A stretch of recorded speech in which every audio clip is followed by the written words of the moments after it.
stakeholders, and you can get into programs that'll help you and train you on how to build it. But that first step is you have to design a business model that is desirable. When I initially moved back to Pensacola, I had a meeting with Lloyd. Lloyd invited me for breakfast, and I was telling him, man, I still have an idea for the entertainment industry. This is what I wanted to do. He was like, all right, I got Startup on the Blocks.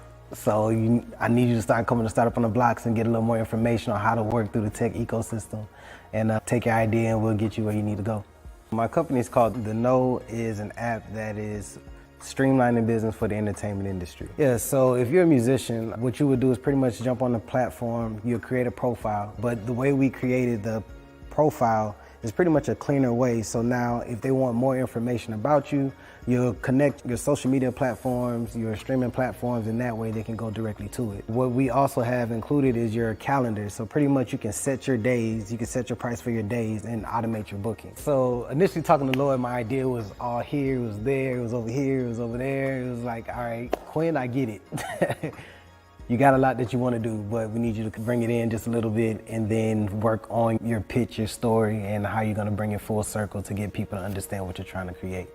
Most of the programs here wasn't inclusive, and so we said we'll focus on helping founders of color. We also start at the beginning of the thing, at the idea stage, whereas a lot of the programs you see here locally, they start after you're up, and that's not very efficient unless if you don't have a lot of money, you can't recover from your mistakes.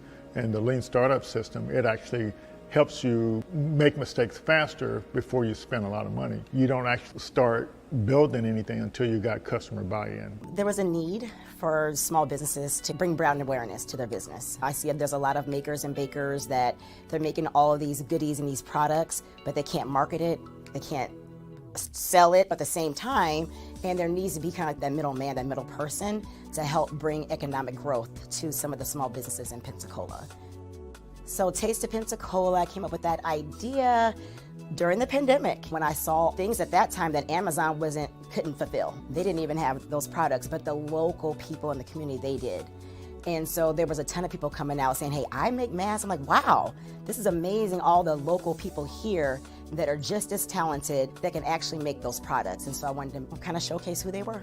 So with Taste of Pensacola, our income streams, we have several of them. We have the corporate America, we do corporate gifting, just regular consumers, different Pensacola natives that don't live here that want to purchase our boxes, like a taste of weddings, distribution. So we also do bulk sales. So for a private airline, if they want some local snacks and goodies on their passenger flights, they will come to Taste of Pensacola and we will source their vendors here locally, and we'll give a small business owner an opportunity to have reoccurring monthly sales. I've always had a really big vision for Taste of Pensacola. I knew that it could go beyond just local. I know that maybe other communities could possibly use the same platform that I'm trying to build.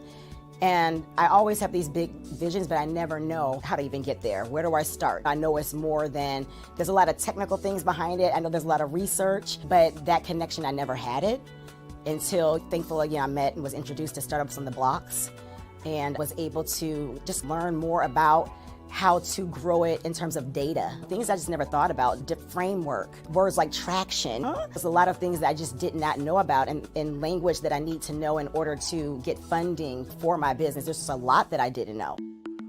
I would go to the stores and look online. They didn't have a wide variety of natural hair products about 8 years ago. And the ones that they did have, the ingredients, it would say that they were all natural. And when I would research the ingredients, a lot of the ingredients were not natural. I make everything, my shampoo, conditioner, I have an oil that I make, and I have 2 different separate butters. Like I had some people who were completely bald and grew their hair.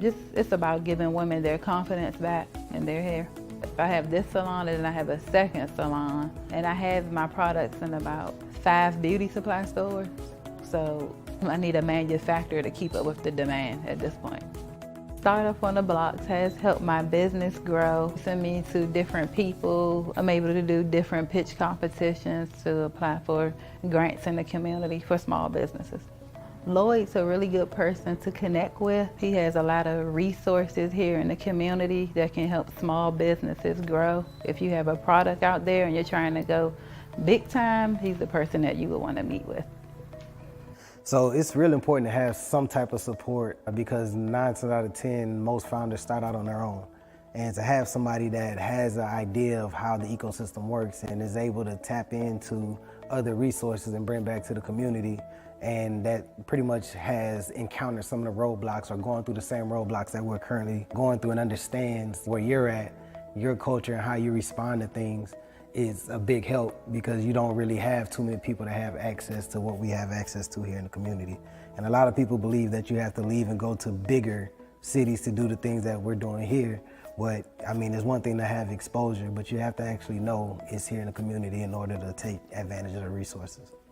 So I get approached and I talk to friends all the time that wants to either start an idea or hear that I'm actually doing the app and wants to know more information about how are you doing it or what's the process, what's the path. I'm like, man, we have somebody here, Startup on the Blocks, Lloyd Richard. And Lloyd is here, he's a great resource to the community and to founders that's trying to learn the ecosystem. So join Startup on the Blocks. Welcome, Rose. How are you? I'm doing good, Lloyd. How are you doing? We're excited. I'm doing good. Glad to have you here and looking forward to our conversation tonight. I really appreciate you coming on to kind of share your journey, your story. Looking forward to hearing all about it. Definitely. Okay, that's fantastic. I'm going to give a shout out to our sponsors, at least some of our sponsors. Definitely Blacks in Technology Foundation, the Florida Power and Light. You all got them where you are, Florida Power and Light? Yes. Yeah. Okay. Yeah, and they have a program for Black businesses, and they're the ones that help sponsor our Black Founder program. Okay, So awesome. definitely, yeah. And we also leverage some partnerships with like Startup Science, the little bub over here, and we're excited about that because it definitely helps close that knowledge gap for Black founders. So definitely excited about that. Yeah, and the banks are real supportive of the work we do here in the community. With First Bank, the Renaissance Bank, and so we're excited to have their support too. Industry Hotels, they sponsor a bunch of our pitch competitions and stuff like that. So yeah, it takes a whole village to kind of make things happen, right? Right, it sure does. It does. Yeah. So that's really. And I think it's pretty neat, and we've been focusing a lot on our Black Founders program lately, and that seems to be resonating with a lot of the sponsors. So yeah, I've been seeing a lot of. I agree with that. I've been seeing a lot of different opportunities coming out. So I think the understanding of how important Black founders are to the ecosystem and the economy, I think that's hitting home for. More people. Yes, that's really, really great. So we got some good news. I think it was last week, Vince and Corey and I, we were able to get our Lean Stack Level 3 certification. And so that was really a blessing. Congratulations. Yeah. And so it's all about, like, so you have like a level 1 where you kind of support the business model design stuff. You have a level 2 where you try to get the founders ready to launch, an MVP. And then in the level 3, it's like value delivery. So it's just a whole progression of learning and milestones you're trying to help the founders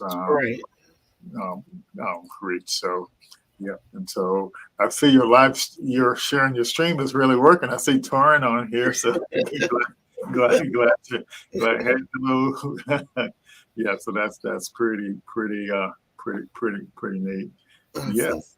So and this means there's just more support for the founders, more knowledge pass along and coach the founders as they're going through the program.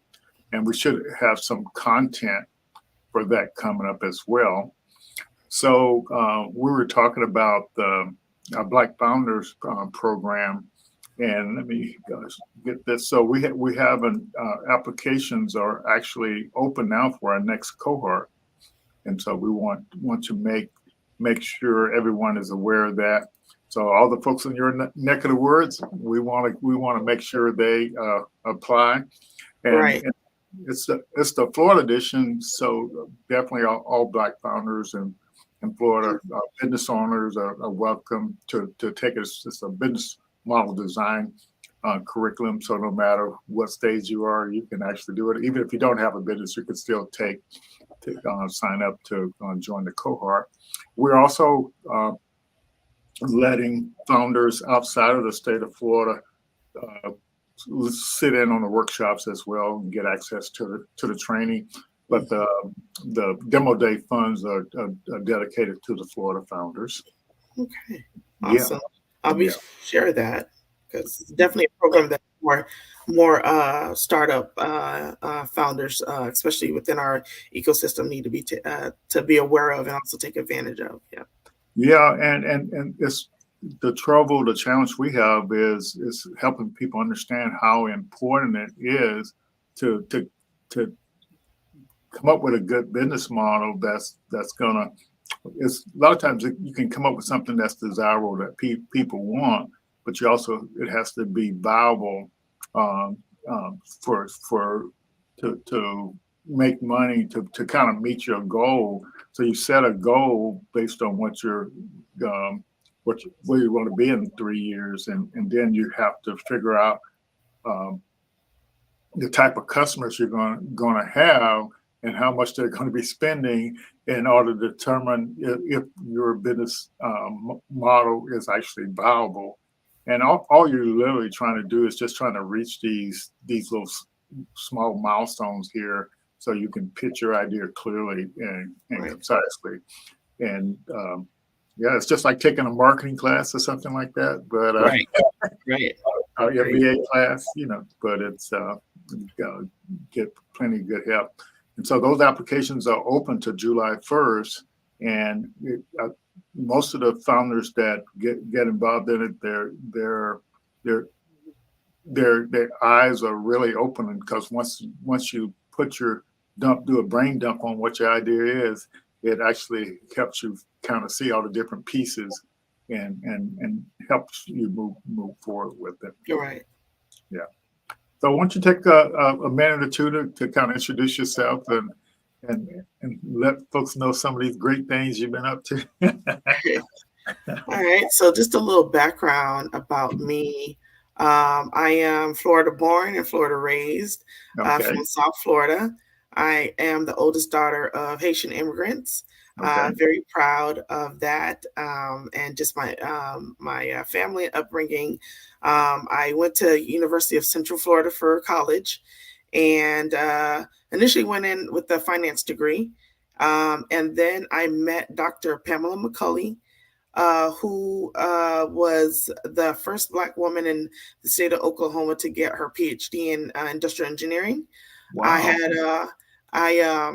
At that time I was a lead scholar, and I had an internship with the engineering department.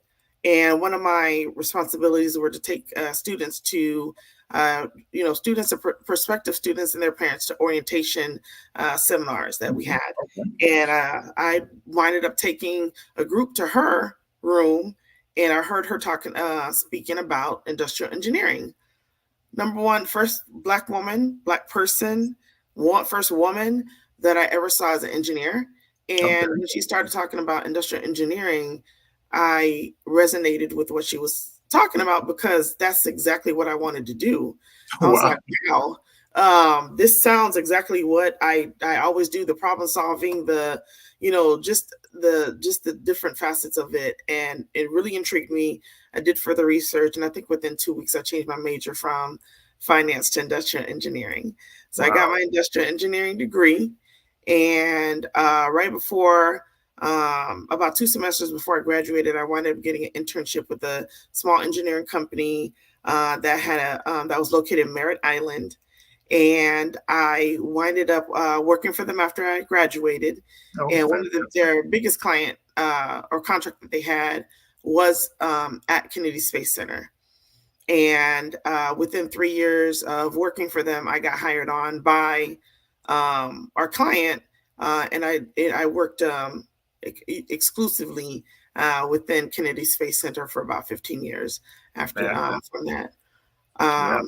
Yeah, that was a fun time because I did when Shuttle was here, I was a reliability engineer, and essentially I identified any hazards or risks or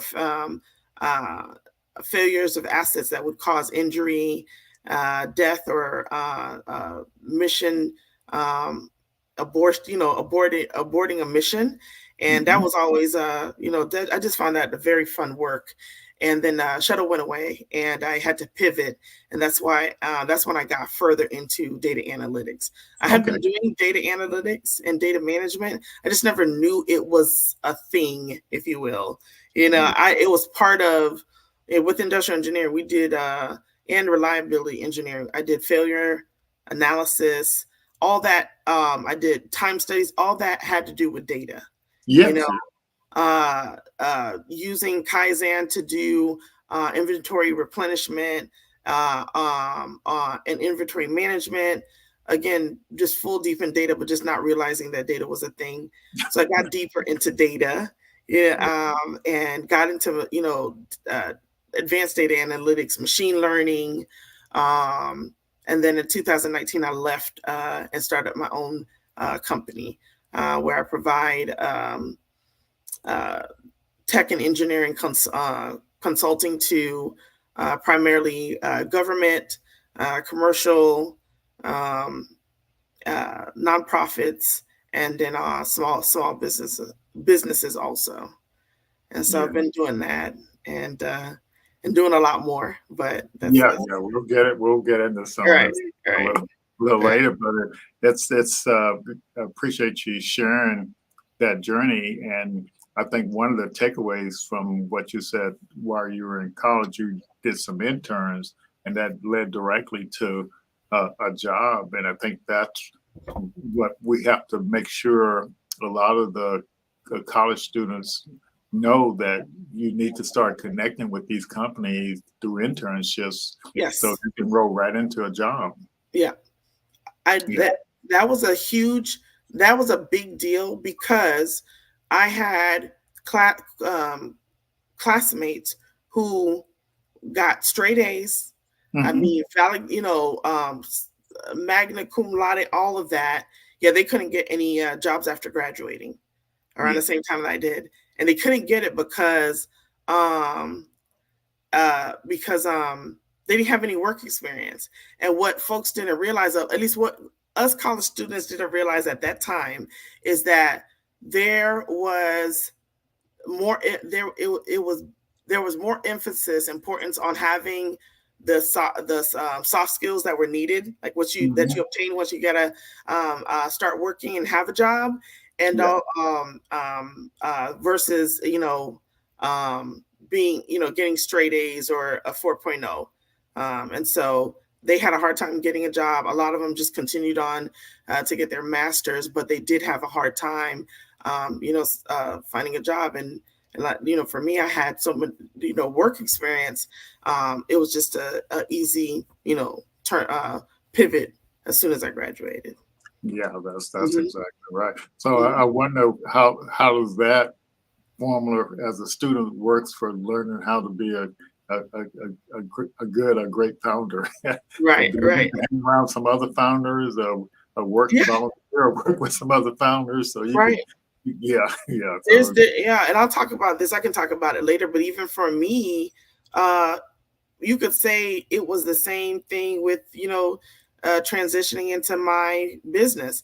My first client was my last employer. Okay. I took the chance, and during a performance evaluation, I was asked what my goal was for next year, and I said to run my business, to be full-time in my business. And, it's not something that you say at your performance evaluation. Yeah. But I had a manager at that time who was understanding, who was amazing. And she, not at that moment, but months later, offered me a great opportunity. She said, I have the opportunity to change you from, to convert you over from a employee to consultant. What are your thoughts? And I said, that's perfect. That's exactly, Yeah. that's perfect. And they became my first clients. Yeah, and I think the other message from that story, you have to, somebody in the universe has to know what you want to do, so if the opportunity comes along, they can share it with you. Right. So I think Exactly. that, it's just one lesson after another, huh? Right. All right. Exactly. Yeah. Right. So we want to take a few minutes and kind of talk about why we do this startup best practices for founders every Thursday night. And I guess in a couple of months, we have a 4-year anniversary for this, trying to help people learn the best practices for building a startup. And so when you decide to take that journey, especially just from the idea stage, you just have to go through these different phases in preparing your what you're doing. And so I kind of use the analogy for this particular chart, and it's a chart from Startup Commons. It's the kind of like they published a lot of stuff about the startup ecosystem, and it's totally open source. They even have training that takes you through this -2 all the way to the -3, and it's free and open source. So, but I think it illustrates pretty well what the phases are, and what I took away from this chart was most of the accelerator programs that I saw, they want you over here, maybe between 1 and 2. But the question is, how do you get prepared, to get to that point?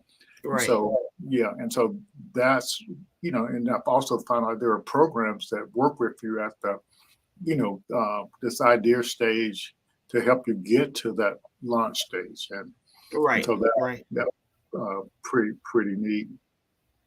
So that's kind of what I like to make sure founders realize, because most traditional businesses, you kind of just open up the business out here and you're up and going. But when you're a startup founder, when you start working to solve some problem, you're literally starting from the idea, and you're creating value as you go through these phases. Right. Yeah. So that's kind of what the logic is there. This is showing the same thing, but from a founder's milestone standpoint. So what are the milestones your startup has to meet in order to, just start generating this revenue, like on this traction and revenue curve here? Right. Yeah. And so there's these milestones that you need to reach. And if you understand what these milestones are, then as you're building your startup, you keep going from one milestone to the next. Right. And and the one thing I do want to point out about trying to go through these milestones, these different phases, what I found on my journey was that there is help at every stage to get you from one, phase to the next, or one milestone to the next. And that's the message for this thing. And looking at the lean stack in a little bit more detail, this is kind of breaking the milestones down really small. You got to come up with a goal. Otherwise, why are you out there working if you don't have a good goal? But once you get through the 30-day business model design training, you should have found a business model that's going to help you reach this goal you have here. Right. And then in the launch program, you're going to go through some more milestones, and you're trying to get to this solution customer fit. And so this is an interesting program, Rose, where back here you done the 30-day and you got this model founder fit. So now what you want to do is you want to find out.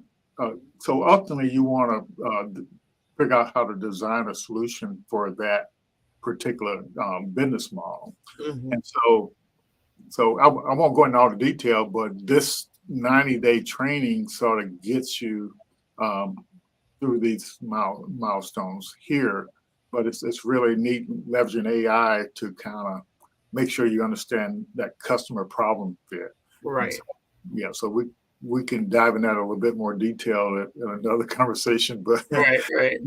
and this particular one here is trying to get you to the product market fit. This is what that level 3 coaches training is trying to get you part of the way here to this product market fit.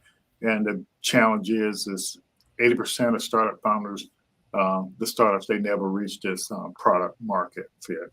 And that's the same thing on this curve up here, where you're trying to get to this inflection point to kind of start really scaling.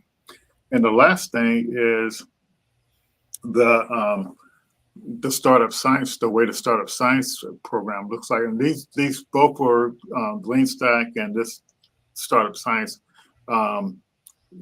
It's programs that we offer to founders, to actually go through this training on their own, and you get access to all this information and for free, basically.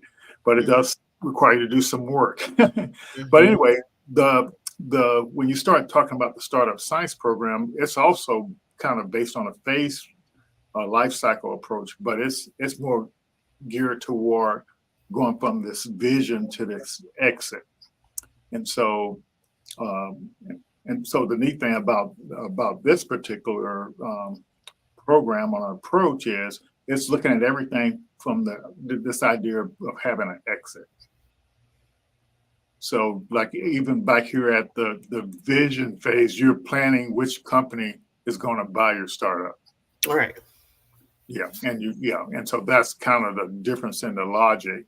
And it's really amazing. We had Greg Shepard on a few weeks ago, and if you get a chance to look at that conversation, it's like really, really amazing when you take a guy that's been through 12 exits and with billions of dollars in exits, and he's all this knowledge is packed into this particular program. So that's an asset that's available for founders too. So if you're out there, definitely take advantage of it. It's a really good training program with some micro lessons, also some tools to help you get through it. And soon we're going to be launching another program called Co-Founder OS.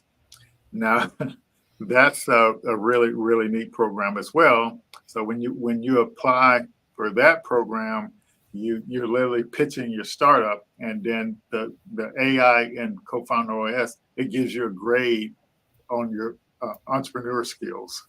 Oh, that's good.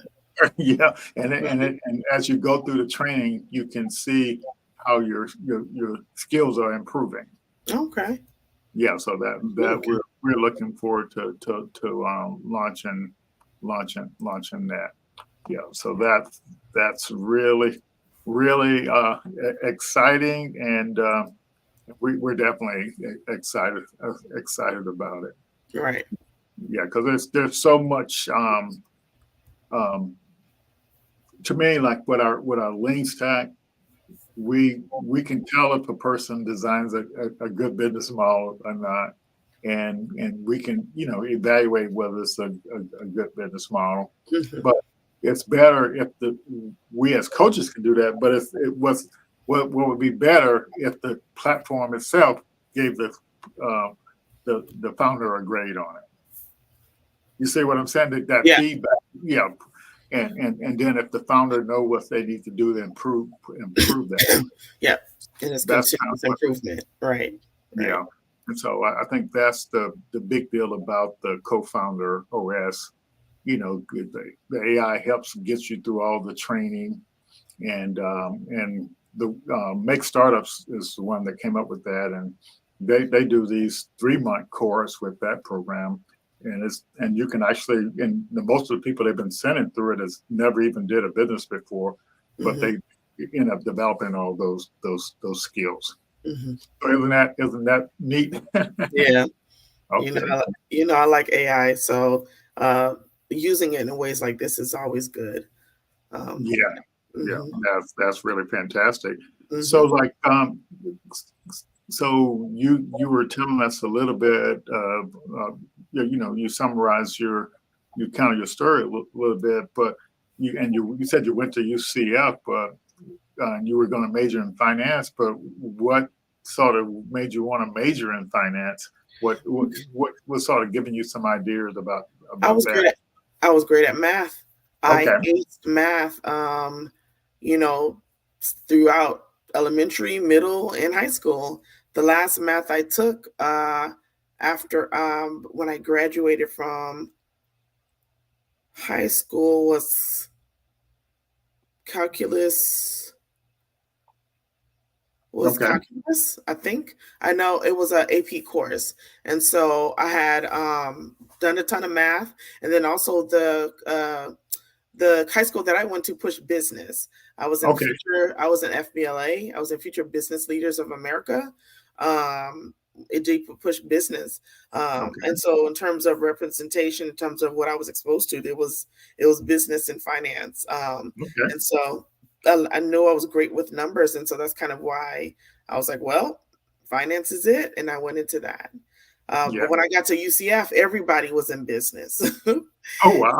Yeah. I mean, the majority of the class that went in with, the folks that went in with me at the same time, majority, everybody was in business. The reason I got the internship with the engineering department is because Lead Scholars, which is the leadership program I was in, all of the business internships were taken. Oh, Yeah, wow. yeah, You got lucky there. right. You really weren't lucky, but Right. you got lucky. No, it was lucky because that's Yeah. what gave me that exposure. And so the internships are taken and they're like, okay, if you want one, we have a ton, we have a couple open in engineering and there were some others, and engineering, I knew engineering was better than whatever the others were. And so I was like, I'm gonna do engineering, I'll check it out. And that's what gave me the opportunity. So I worked as a intern at the Engineering Academic Affairs Office, and I worked at that with them for about 3-4 years. And again, the connections, I mean, it just everything laid out, everything was meant to be with that. Okay, Yeah. fantastic. And so what sort of got you interested in owning your own business, doing that consulting thing? You seem to want to do that. Okay. Yeah.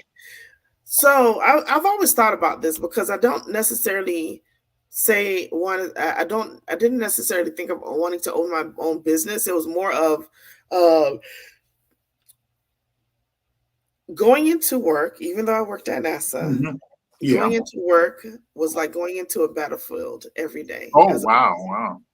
As a Black woman, I was the only engineer in the companies that I worked out.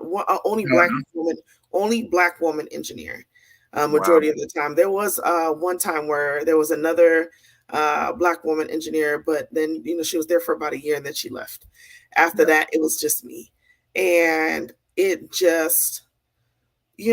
Again, great experience. I'd do it all over again if I had the chance, because it really, I learned a lot of lessons in there, and it really, I always say it built me for tough, and it built me to who I am today. But it was tough. It was tough. I felt like I was, I started out there when I was 23, 22, 23. I think I just turned 23, and it wasn't, I dealt with all the isms, ageisms, feminism, sexism, all of it.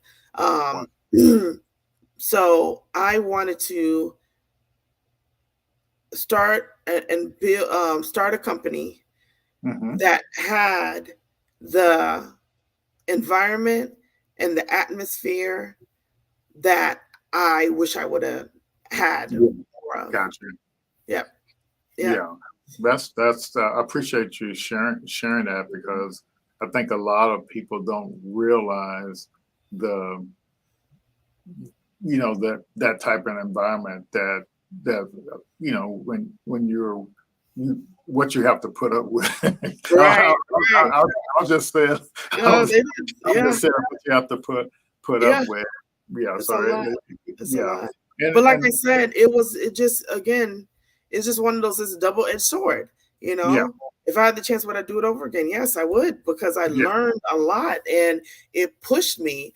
Now, yeah, it's at the same time, I mean, I would have rather had another way to get pushed hard and stuff, you know. But it yeah, is what it is. But yeah, I it got to a point where I really wanted to be my own boss. I had so many ideas. The other part, well, I will say, is working with the government. Your hands are tied. hmm Industrial engineering. We're all about improvement. We yeah, improve things. That's yeah, hard to do out there with the government because they're so stuck in their ways.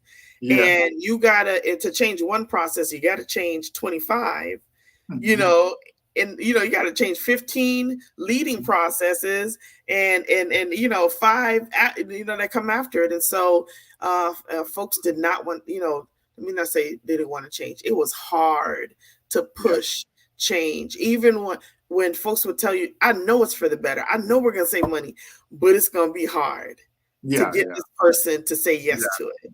Yeah. yeah, And yeah. that's tough. That is tough for someone who's an innovator. Yeah, If you yeah. are an innovator and you are stuck in a box where you can't innovate hmm and you got to keep doing stuff the same, it's Yeah, tough. So, yeah, yeah. yeah.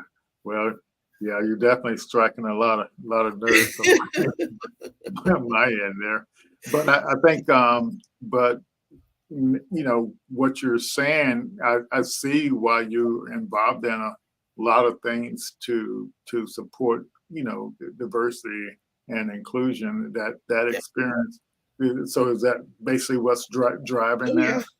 Yeah. Yeah, That, and also um, just I'm all about facts, and data proves time and time again that you get great teams, you get great products, projects, you get great results with a diverse team. yeah, yeah. That It's was it's I think one proven of the time. big. Yeah, Yep. I think that was one of the biggest lessons I learned, but I didn't actually learn it till later in my career. But it's just amazing when you have diversity and cultures. But what I also saw, if there was a problem, I worked for the government. If there was a problem, and if you didn't have all the parties there, from the finance to the Exactly. engineering, you Exactly. couldn't solve that problem. You Yeah. have to And have all that's the players there right. to So actually do it. when we talk about, at least when we talk about diversity, it should be at all levels. Yeah, Obviously, skin color, gender yeah, is like, that should be common sense to me, you yeah, know, but we need to dig deeper. And so when you talk about diversity of position or titles, yeah, yeah, you shouldn't, your Tiger team. We did Tiger teams a lot. yeah, Your Tiger team. I just learned that's a whole. It makes sense now, but I just learned that's a whole military thing there. But yeah. anyways, It is. we did a lot of Tiger teams, and the Tiger team should not always be, or should not be, full of managers and supervisors and directors. You got to have the workers in there, and some of them, I think that, as we got further down the road, we learned that, and they would be included. But in the beginning, the kickoff meeting would be just nothing, engineers and the executive, the management team. And I'm like, we need the tech who works on this air handler. hmm We're making assumptions because we don't work every day to day.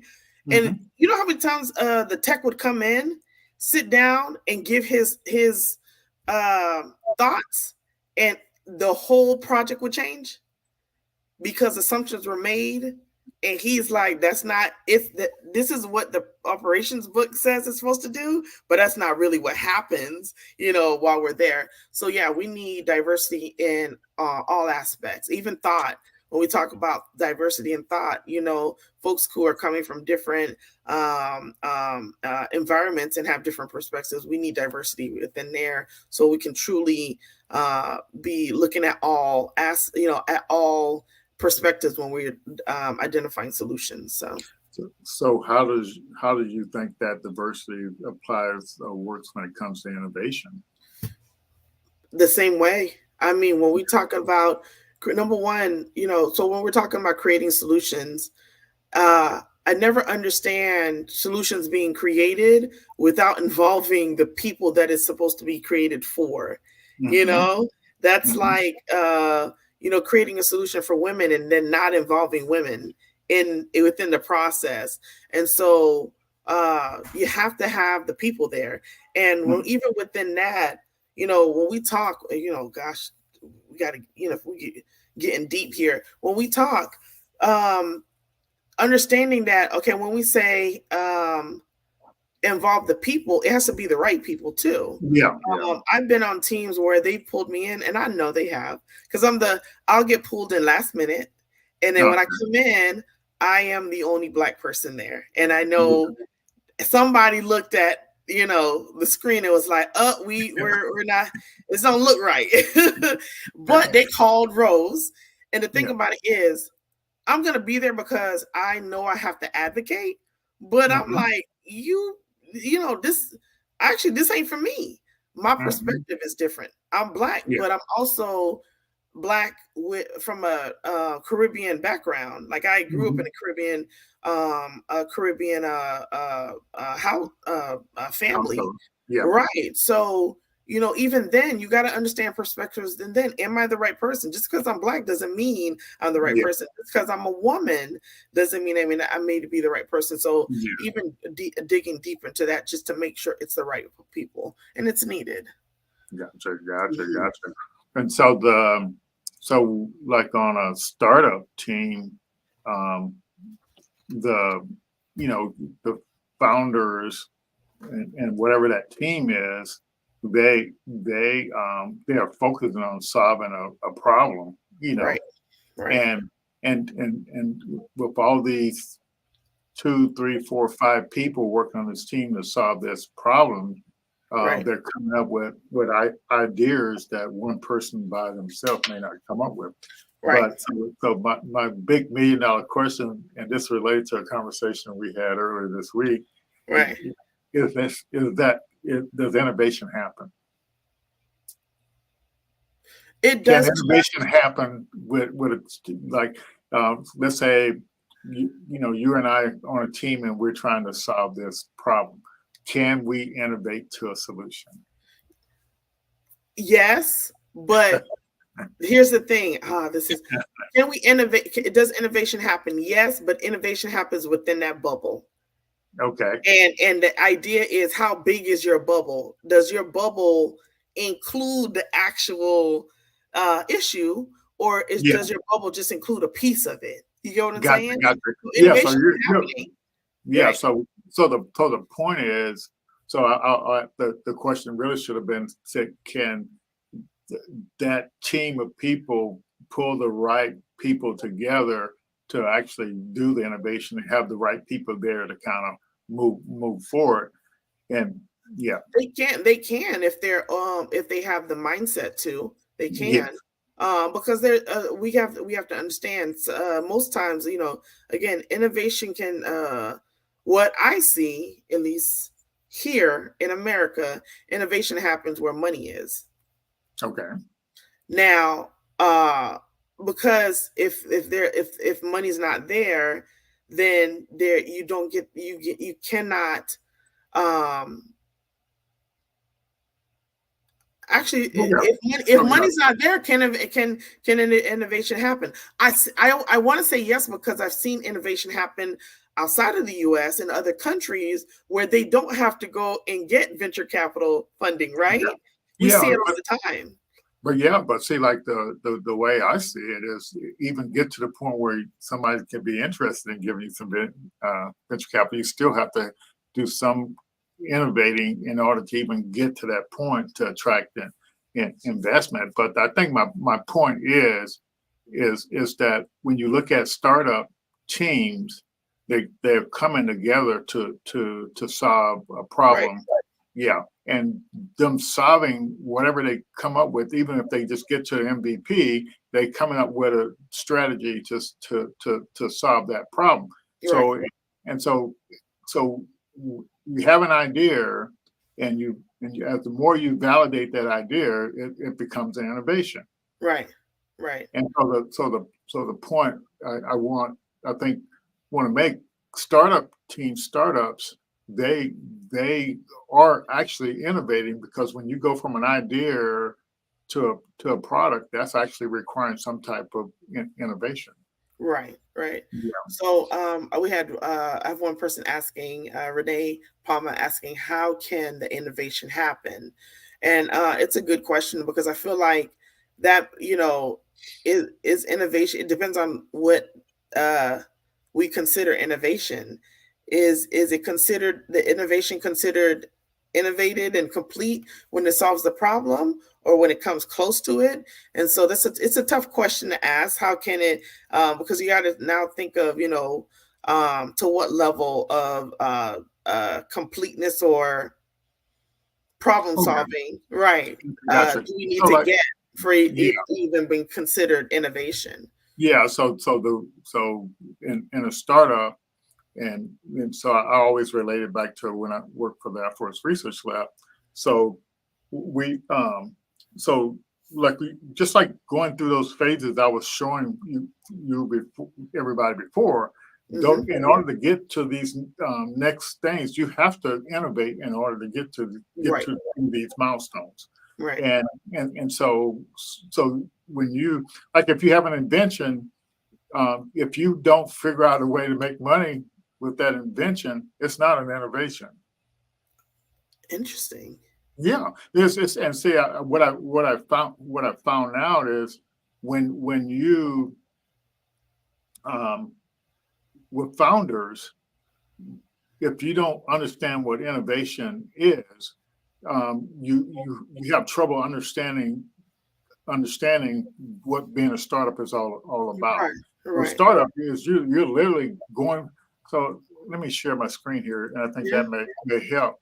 So the as you reach these, so like back here, you have an idea, and then you're creating a business model for that idea, and then you and when you get to this orange, you're trying to see what demand there is for that.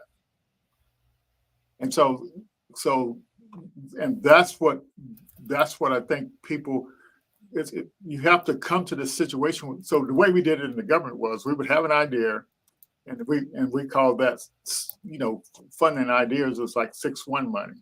That's basic, the early research. And then you get to this next 6-2 money. That way you trying to validate what that idea is. Right. And so and then the next phase you would go out and test it in the field to see if that idea actually works in the field. You see how Mhm. so you see how how you're actually validating that what that idea was. Right. And when you're on this curve, when you reach this product market fit and people are buying this thing, you've proven that your idea worked. Right. Right. And that's, so you're innovating to go through these phases. And so what I'm trying to point out is that's Mhm. how you create value. Right. Agreed. Yeah, so you start with an idea, and that's like worth nothing, and then as you prove the value of that idea, it becomes more valuable. And so my point to founders, the people who are thinking about why not be a founder, is because you can start with zero and create value Right. and the more value you create, the more ready you are for investment. Right. Right. Yeah, Agreed. or to make sales and grow your business Right. from that. And the reason why I went through that long, forgive me, I went through that long thing was because whenever somebody tells me that you um, you have to have universities in order to innovate, my stomach turns because like, what about all these startups that are building products and services? Right. Yeah, Agreed. and those that's what kind of what my point is. And so we Right. think of things in different ways. And so, but I can tell you when two people started working on solving a problem, and they get more people in solving that problem, you're actually, Innovate. Yeah, I agree. yeah, 100%. Yeah. yeah. And so you don't have to be in a big city. And like you said, Exactly. these countries, Exactly. yeah, you don't in order to kind of do a little Be in it. innovating. Yeah. But now let's get back on track here. But anyway, so you're an engineer and you're working with data. So how does that relate to startups and businesses working with Right, data? right. So, data, number one, data is super important. The thing is, a Mhm. lot of individuals don't realize that until after, how do I say this? Number one, it's important. And then the management of data is even more important. And a lot of startups don't realize that until deep into their journey. And so, data and uh, information that they could have collected and kept and organized is lost, or it's available, but it's just in disarray. And Mhm. so, just like, for those startups who have to present and they pitch, you got to know your numbers. You have to know your numbers. You got to do research. If you are in innovation, if you are creating something, research is part of that. You are basically R&D, your research and development, because you got to research the problem and you got to research the solution that you're proposing to make sure it works. And so all that comes and is surrounded by data. And so how do you have to when you're collecting that data, you have to know your data. We recently had the Black Founders Summit at Pensacola, and we had a startup founder there who was on a panel and gave a quick pitch on his innovation, his business. He knew Mhm. his numbers. And it wasn't just, when I say he knew his numbers, he knew the numbers that pertained to the industry that he was Mhm. impacting or disrupting. He Yes. knew the numbers also, so that not only did the numbers help him guide to see what he needed to focus on, because you may think one thing, data is going to tell you something else, and what data tells you is true. It's facts. You can't. It's Yeah. nothing that can be changed, and so that's why you need to make sure your data's in there. So not only did he understand the data, he understood the data of his competitors. He understood the data for him. He understood for him as in terms of his innovation, his product. He understood the data for the industry, the market. He understood the data for the future and where it was leading to and what future predictions were. And so when you are pitching and you're putting this information out there, number one, it exudes confidence and in what you've basically put out, you've created your his projections on his finances. Mhm. Your people, VCs, they want to hear that. They want to know Mhm. that you know your numbers, that you know you're going to make money and how much it's going to be and what you need to to do. Because if the one thing that'll get you not funded is not understanding your numbers and not knowing where this is going. If you can't Mhm. teach them or if you can't show them that you can make money, they're not going to invest in you. I Yeah. think about it. Yeah. And you just idea flashed into my head when you said that. And so when you're testing the viability of your business model, you're actually doing that based on Exactly. project. Yep. Yeah. And so if you do the projections, you based on the way what the tool says you do it, you will know if it's viable or not. And And to if you keep going. Right. yeah, if you know it's viable, you know it's worth working on. But Yep. if you don't know your numbers, and you don't know whether it's viable or not, so it's always this question in your mind. And that's the scenario that happens. Folks don't do their data and their research, and they keep working and putting effort and money into something that's not even viable. And then they don't realize it until they get to the pitch competition, or if they get to a coach. But it's a couple of years in, and you probably could have noticed it, or at least made that decision if you had done the research and towards the beginning. Well, let me tell you something. That's one of the number one sellers of the selling points of the business model design training, because it has a tool in there to test the viability of your business, and it only takes 5 minutes to plug the numbers in there. Right. And then so even less. Yeah. Right. So but can you imagine learning that reason, so you don't have to spend Exactly. So then there's no reason for you not to know your numbers and not to have the data in there. But from that aspect, and there's other ways the data is important. If you're the data is important when you're going to show. So if you go and you start your business and you actually have your product out there, right? You want to show the numbers. The other thing that he had was he did put his product out there into trials, if you will. And he was able to come back, and based off the information and data he collected, he was able to see where he needed to improve on his innovation. That's another point. It tells you, hey, the audience is not liking this, or your target clients, they want to see this, because that's what the data is showing. And so now you go and you improve on your innovation in order to bring that piece there. And so when you go to market, it is with the best version of your innovation that you can, and you've tested out with your clients. And so again, data is throughout. It's not a afterthought. It needs to be a forethought, during thought, all of that. It needs to be happening all the time, and you need to collect it, especially as you are innovating. You should have you should have a repository full of data that is based on your innovation, your startup that you're utilizing, and also you have available. So it's definitely the how you make decisions is from the insights that you pull from that. Yep. That's what you should be doing, the data-driven decisions on your business and on your startup. Yeah, so I want to shift gears a little bit here, Rose.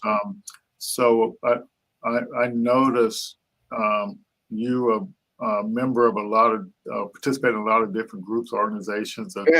Right. So what's the story behind that, and how does that relate to your business, and how much money you make, and all that kind of stuff? So in terms of the companies, I ran one of the things with me is I consider myself a tech unicorn, because I have so many different facets about me, and I think that's needed within the ecosystem that we are in. And so I have the tech and engineering. I have the tech side. I have the engineering side. I also have the ecosystem building side. I ran a tech nonprofit in Orlando that was focused on getting more Black people into tech through either profession or tech companies, startups. I ran that for about 2 years. I am on the board for Black Innovation Leaders of Florida, and we're focused on, again, 5 pillars: capital, education, talent, procurement, and policy when it comes to innovation and the Black community. Again, the thought is to create equitable opportunities and also advocate for those different organizations and the communities they serve. I just got onto the board with National Association of Women Business Owners, the Orlando chapter. these, and then I'm on the board for Central Florida First Tee, which is like a golf a youth golf group that teaches golf to underrepresented communities. Mm-hmm. All of those are serve a purpose in what my overall goal is, which is economic health, economic prosperity for all. And Gotcha. so how do we do that? And so looking at the business side, looking at the youth and the STEM side, how do I contribute and leverage what I do and what I have in those, and not just within my business. Even within my business, we do have clients who, the government, commercial contracts, but we do a lot of work with nonprofits. We do a lot of work where we're focused on basically social, social tech for good, engineering for good work. Gotcha. If we can line it up with that, that's one of our things, because again, leveraging what we have to better our community. I did it from the nonprofit side, and now I'm taking the for-profit journey, if you will, because I do believe that a lot of for-profits that are out here can do a lot, especially when it comes to their expertise in certain STEM areas. Yeah, I agree there. But like you're also a member of some organizations. Yes. We were having a conversation about you going to the NVIDIA conference, and yes, thank you for, envious of you. right. I forgot. Yes, I do have more. So I am a member of Black Women in AI. I've been a member for about 4 years now, and it's a great organization. We have a partnership, I think it's going on 3 years strong now, with NVIDIA. I just was at the NVIDIA GPT conference in San Jose, and that was an amazing experience. And we've worked on a number of AI projects with NVIDIA, teaching us, learned more. I got deeper. Started learning and got deeper into deep learning through NVIDIA, through the programs that they have, learning about that, computer vision, autonomous vehicles. Got to visit their autonomous vehicle garage. I think we were the first group that was allowed into the garage, like, outside of the company, if you will. And so great opportunities to that. And then, that group is focused on, again, more representation within the AI, especially from Black women within the AI ecosystem, especially as we go forward, and we're seeing the biasness issues coming about. And we talk about having being on those teams. In order for us to be on those teams, we have to be ready. We have to have folks that are ready to go. And so Black Women in AI is focused on that. They're educating, they're advocating, they're leading. And so that's a great organization. And then also I'm a member of Black Innovation Alliance. Again, focused on basically connecting the different innovation ISOs, then innovation support organizations, entrepreneur support organizations that are out here, and us collaborating together to work on different projects and initiatives, and then also advocating for us in different areas, especially from the political standpoint. Gotcha. Yeah. So, yeah. But so like the being in all these different, involved in all these different things, you I guess you get to meet a lot of people, but how does that ultimately equate to business it does. development? It does, because one of the biggest things is the data management that I do. A lot of nonprofit organizations, a lot of community organizations, they don't have tech teams. Like they don't have an IT team. And so I am there, they bring me on to be that data, especially when they get grants that they have to do reporting on. I know we've Yeah. talked about this. You know, that's the one Yeah. thing with nonprofit. It's tough. It is not for the weak. And so you get the grants, which is great, but you got to do a whole bunch of reporting on them. And Yeah. sometimes that can be a lot. And so I am working with a number of organizations for their data management piece, their reporting and their analytics. And so, you know, opportunities through that. And then opportunities when the biggest thing is collaborating. Yes. I am able to go after opportunities because I can link up and collaborate with the different individuals and businesses in these different organizations. And then we go and we're better together. You know, I don't have to do it on my own, which is another thing that business owners get to, especially Black startup founders, need to leverage and is collaborating on different opportunities that are out there. Yeah, and I think you know, I call it networking, but I think the value in it when people know you and know what you're trying to accomplish, then that's how they can know how to help you. Right. Yeah. And so like you were talking about your supervisor, you know, when you were having your performance review, Right. and she's asking you where you see yourself a year from now, Right. and all of a sudden, you know, from that one conversation, it's Yeah. automatic. Yes, yeah. Right.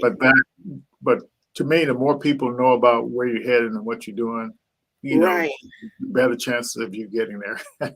And that's what we also need. When I say we, us Black startup founders, we need those platforms in order to use our voices and tell about the different things that we're doing. And so we need organizations like the Cuckoo Institute that offers opportunities like that to showcase. You know, you have demo day. That's what we need more of. We need more of. How do you demo off what you're doing? How do you do a pitch competition? How do you say, I am doing this, I'm building? Because we have some amazing stories in our communities. They just need to get heard. Oh yeah. I got founders sent me a video where he was interviewed by the local TV station up in South Carolina, and so he was definitely proud of you know, being able to get on TV to kind of highlight the work he's actually doing. Right. Yeah. Exactly. And so that's it. And so I think the point I wanted to make on that, if you got this idea and you want to make it come to fruition, but if you keep it to yourself, right, how are you going to get help to do it? Right. And that's kind of something within our community, because we've had it's been historic that we share our ideas and they get stolen, right? That's a whole conversation in itself, right? And so what do? We try to protect ourselves by not telling anybody, you know, what we're doing, and unfortunately, it's hurting us. Yeah, it's hurting us, but you know, and I think you know, understanding how many startups are out there and how many ideas are out there. If you understand, you know, how many things are going on, you know, you got to be. There's so many ideas, you know, and so many startups. You know, it's just a challenge, you know, to do it. But you never tell anybody your secret sauce. And what I tell people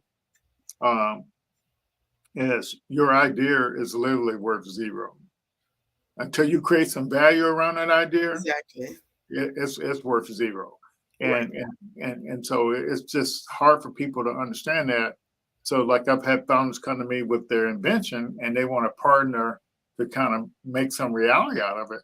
But it's the same way until you prove that the invention can make money.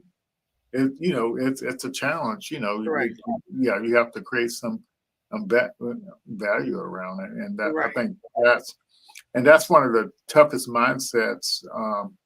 And so, you know, I just but yeah, because you know, when you have an idea, it's just all depends on if it's, you know, if it requires certain technology to bring that idea to fruition, or Right. if it's something anybody could do, as soon as you It's get not out on the innovation. market where the competition is going to come.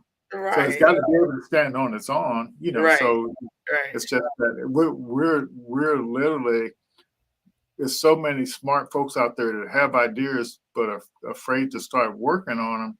Right. I think, yeah, it's just, that's the thing that I hate to see, how there's a proven approach for creating value around an idea, Mm-hmm. and there's an ecosystem that will help you build whatever that idea is. All And right. for you to sit on it because you're scared somebody's going to take it, All right. you're cheating. You're cheating It's yourself. yourself, you're cheating your community, your family, all of that. Facts. Yeah. So is there anything else you kind of want to share based on your experience? I really appreciate you highlighting the like going into work was like going into a battlefield. I think a lot of people don't realize that. Mm-hmm. Yeah. Thank Yeah. goodness. I think it was it was our drive into work, and I needed that hour. Oh wow. Right. I needed the hour. I needed the hour to get myself hyped up, and I needed the hour back to decompress. Because it was. I mean, you are.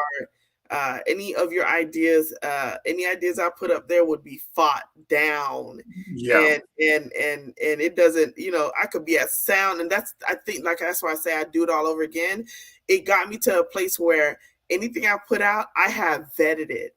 That's why I would tell folks, look, if I gave you something, trust me when I say I ran it through so many models and so many this. And so by the time you get it, I'm 100% sure. And that's because of my experience from there. I had to be sure that anything I put out was perfect, or darn near it. And so it just, I just have this habit now of I triple, if I'm putting out any kind of product, anything, it's going to be the best that at the best that I can, my ability to. And so, it is. Yeah. Yeah. So any parting thoughts you want to share with the audience?